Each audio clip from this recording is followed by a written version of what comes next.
Hi guys, welcome back. I am Vivek Singhal from tradingwithvivek.com।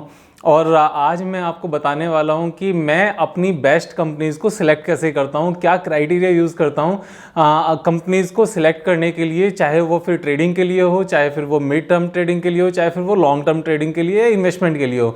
Means कोई सा भी हमारा टाइम पीरियड हो कंपनी में ट्रेड करने का, इन्वेस्ट करने का या लॉन्ग टर्म जाने का, अगर उन कंपनीज़ को सिलेक्ट करने के लिए जो क्राइटेरिया है अगर उनको अच्छे से हम लोग एक बार डिफाइन कर लें तो उसमें जो क्रीम निकल के आती है ना, जो बेस्ट कंपनीज निकल के आती है, उनमें सबसे अच्छा फायदा ये रहता है कि उनके पैंडेमिक जैसी सिचुएशन में भी या किसी भी तरह के डाउनफॉल में नीचे जाने के चांसेस बहुत कम हो जाते हैं। और खासतौर से जब हम एक बुके में काम कर रहे होते हैं, मीन्स जब हमारे पोर्टफोलियो में ग्रेट कंपनीज होती है ना, ये ग्रेट कंपनीज जो मैं बात करने वाला हूँ अभी आपको बताने वाला हूँ कि उनको चूज करने का तरीका क्या है। जब वो हमारे पोर्टफोलियो में 10-12 कंपनीज होती हैं और पहले से हमने डाउन प्राइस पे ली होती हैं और मार्केट सडनली फॉल हो जाए तो हमारे पास खोने के लिए बहुत ज़्यादा नहीं होता, वो रिस्क खत्म हो जाता है कि यार 50% अपना पोर्टफोलियो साफ हो गया तो क्या हो जाएगा, अभी 20 लाख लगाए थे 10 लाख रह गए तो क्या हो जाएगा।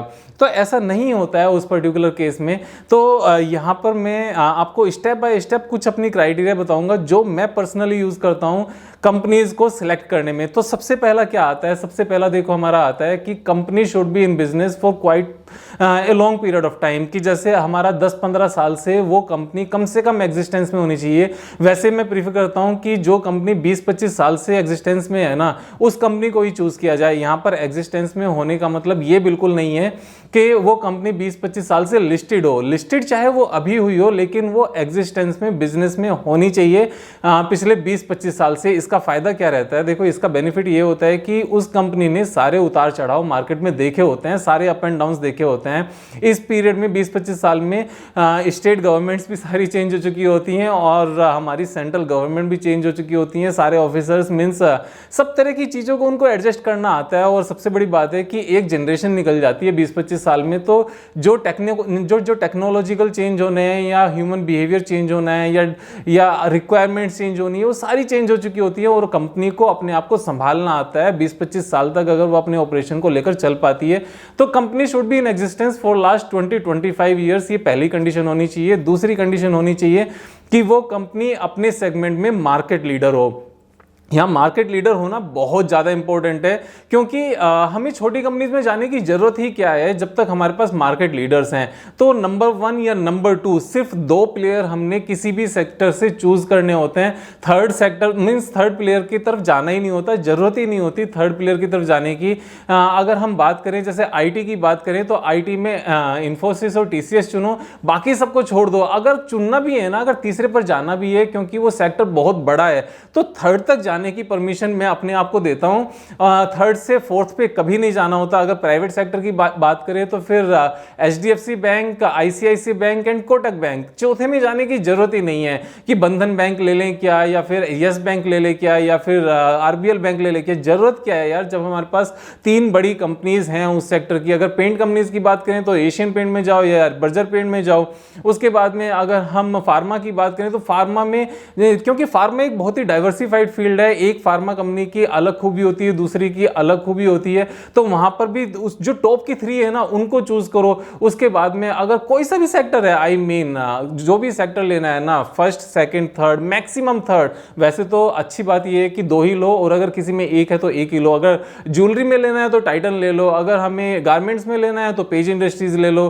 बाकी फालतू में बहुत ज्यादा ग्रुप बनाने की जरूरत नहीं है। तो फर्स्ट कंडीशन हमारी थी कि वो 20-25 साल से हमारा बिजनेस में हो, एग्जिस्टेंस में हो। दूसरा है कि वो मार्केट लीडर होनी चाहिए। नंबर 1 सबसे अच्छा है, नंबर 2 भी अच्छा है, नंबर 3 तक हम जा सकते हैं if that sector is big. Number 4 में जाने की जरूरत नहीं है।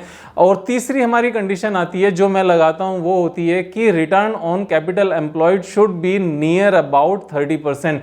30% से ऊपर है तो बहुत अच्छा है, 30% से थोड़ा बहुत नीचे है तो चलेगा, लेकिन 30% के आसपास होना चाहिए। लेकिन यहाँ पर एक चीज ध्यान रखने की जरूरत है कि जो फाइनेंशियल कंपनीज होती हैं जैसे बैंकिंग बैंकिंग हो गया या एनबीएफसी हो गया, यहाँ पर ये कंडीशन लागू नहीं होती, क्योंकि जो लोन है ना वो लोन उनके लिए एज ए इन्वेंट्री काम करता है, वो लोन उनके लिए एज ए लोन काम नहीं करता। नंबर 4 कंडीशन हमारी आती है कि वो डेट एक्विटी रेशियो हमारा नियर टू जीरो होना चाहिए, और अगर किसी रीजन से अभी तक जीरो चला आ रहा था ना और सडनली वो डेट एक्विटी रेशियो बढ़ जाता है तो हमारे पास उसका सॉलिड रीजन होना चाहिए कि ये इस रीजन से आगे बढ़ा हुआ है।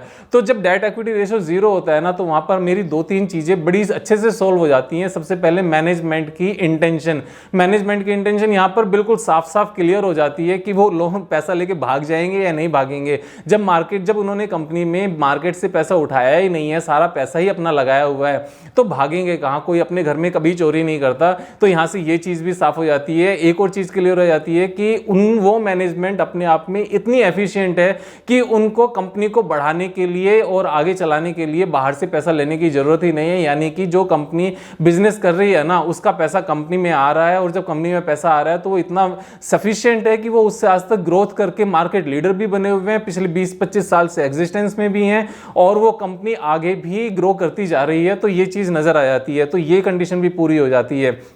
तो ये 4 कंडीशन होगी। 5th कंडीशन आती है प्राइसिंग पावर। प्राइसिंग पावर एक ऐसी चीज है कि जिसके पास प्राइसिंग पावर होती है ना वो कंपनी अपने प्राइसेस को बढ़ा सकती है। जैसे प्राइसिंग पावर का मतलब क्या है यहाँ पर? प्राइसिंग पावर का मतलब यहाँ पर ब्रांड वैल्यू से है।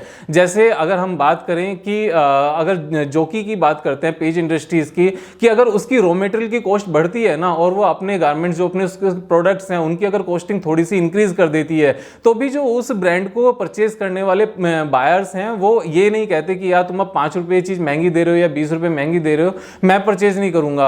वो उसको परचेज करते हैं। तो वो जिनके पास प्राइसिंग पावर होती है ब्रांड वैल्यू की वजह से, अच्छे ब्रांड की वजह से, तो वो अपनी कॉस्टिंग को आगे कस्टमर को पास ऑन कर पाते हैं, अपने मार्जिन को मेंटेन कर पाते हैं। और जब वो वॉल्यूम ग्रोथ होती है सेम मार्जिन पर या फिर और ज्यादा एफिशिएंसी के साथ, तो वहां पर उनकी प्रॉफिटेबिलिटी लगातार बढ़ती रहती है, वॉल्यूम बढ़ता रहता है और प्रॉफिटेबिलिटी बढ़ती रहती है। तो ये हमारी 5th चीज होती है। और 6th जो सबसे ज्यादा इंपॉर्टेंट चीज आती है ना वो आती है वेरी गुड फ्यूचर प्रोस्पेक्ट। अपना पेनिट्रेशन उस पर्टिकुलर प्रोडक्ट का वो कम होना चाहिए। इसको देखने के लिए ना एक बिजनेस अंडरस्टैंडिंग की बहुत ज्यादा जरूरत है। तो जितना ज्यादा हम लोग रीड करेंगे ना बिजनेस को लेकर, उस पर्टिकुलर बिजनेस को लेकर, तो उतना ज्यादा बात बनने वाली है। जैसे बैंकिंग के लिए मैं कहता हूं कि पर कैपिटा इनकम देख लो, $2,000 है इंडियंस की और अमेरिकन की $60-70 हजार डॉलर है।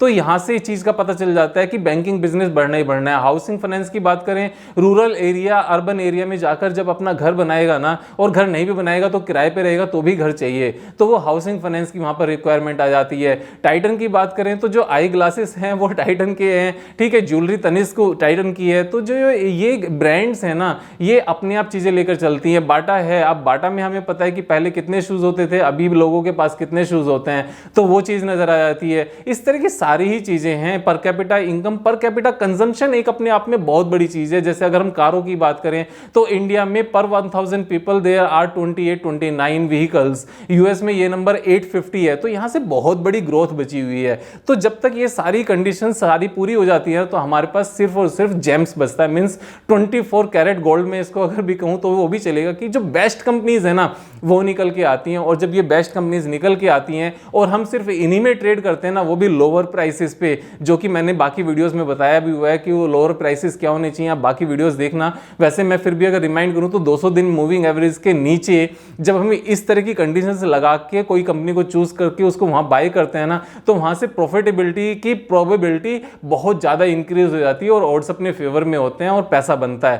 तो ये मेरा एक तरीका था, मैं अपनी कंपनीज को कैसे चूज करता हूं, बेस्ट कंपनीज को। इसमें लार्ज कैप भी हो सकता है और इसमें स्मॉल कैप भी हो सकता है। स्मॉल कैप क्यों हो सकता है? क्योंकि अगर कोई कंपनी को इंडस्ट्री है ही छोटी, अगर उस इंडस्ट्री का साइज बहुत बड़ा है ही नहीं, तो फिर क्या करोगे? जैसे अगर हम पेपर इंडस्ट्री की बात करें, पेपर इंडस्ट्री कोई कई लाख करोड़ की इंडस्ट्री नहीं है, लेकिन अगर उसी पेपर इंडस्ट्री में कुछ कंडीशन जो मार्केट लीडर्स हैं, अगर ये कंडीशंस को मीट करते और उनको चूज किया जाए ना, तो पेपर इंडस्ट्री बहुत ज्यादा ग्रो करने वाली है। उसका रीजन है कि जो पॉली बैग्स होते हैं ना, जो प्लास्टिक होती है, जो पतली प्लास्टिक होती है, उसको डिस्करेज किया जा रहा है एनवायरमेंट को बचाने के लिए। और जब से इंडिया में ये अमेजोन और फ्लिपकार्ट आए हैं ना, तब से जो सारी डिलीवरी घर पे आने लगी है सारे पेपर बॉक्स में ही आती है। तो यहां से बहुत बड़ा स्कोप है। तो इस तरह से चूज करता हूं मैं, और इस तरह से आपको मैंने एक आइडिया दिया है कि जब तक ये कंडीशंस पूरी नहीं होना उन कंपनीज को सिलेक्ट मत करो यार। सट्टा खेलने की कोई जरूरत नहीं है, ये बिजनेस करने की जगह है, यहाँ पे बिजनेस करना चाहिए। सस्ती चीज सस्ते प्राइस पे अच्छी कंपनीज को ऐसे सिलेक्ट करके लेंगे ना